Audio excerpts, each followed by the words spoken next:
Welcome to the DVR Companion. This is the second video of Experience Editor of 3.0. This video is around the basics and best practices utilizing Experience Editor. Best practices include using an incognito browser for when you are updating content in Sitecore. I typically like having my CMS environment in incognito and then the actual web page in a regular window browser.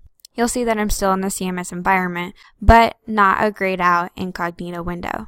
There's a few different reasons why we use incognito, but the most important one is that Sitecore actually cookies your session.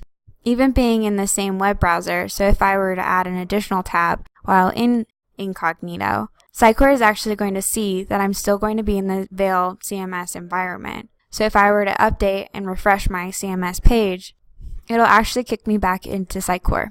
Having the separate normal web browser versus the incognito web browser helps me see my updates come through and not get kicked back over to Sitecore. Incognito also helps us see our updates come through a little bit quicker. To open an incognito web browser, you can either press Ctrl-Shift-N in your already opened window browser. It'll then give you a grayed out version of the incognito window.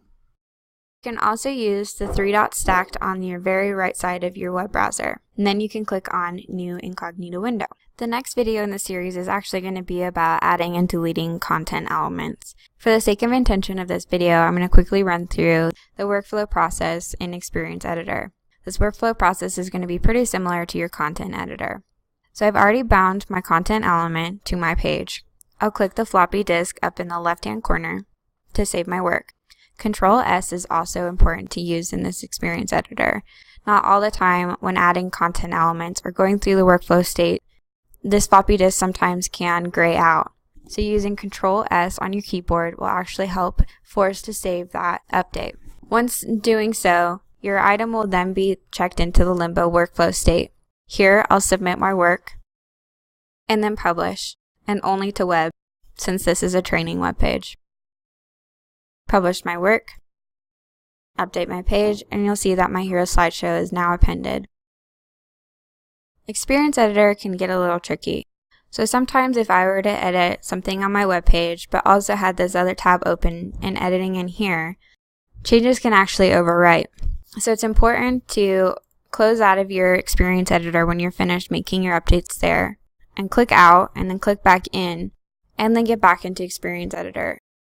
So Experience Editor, I can actually use these content elements to bind to my page. It's important to understand the hierarchy of publishing. For instance, if I were to not have saved and published my basic content element at this basic content element level, and even though I might have bound it to the Jamie test page and saved and published, that basic content element will not actually publish to my web-facing environment, because it has not been published at its level. It is important to continue to edit your content in the actual content editor. The reason being, Experience Editor is a little bit finicky. So we only use Experience Editor when updating the layout of the page or a rendering parameter of a content element. Thanks for tuning in to the basics and best practices of Experience Editor in 3.0.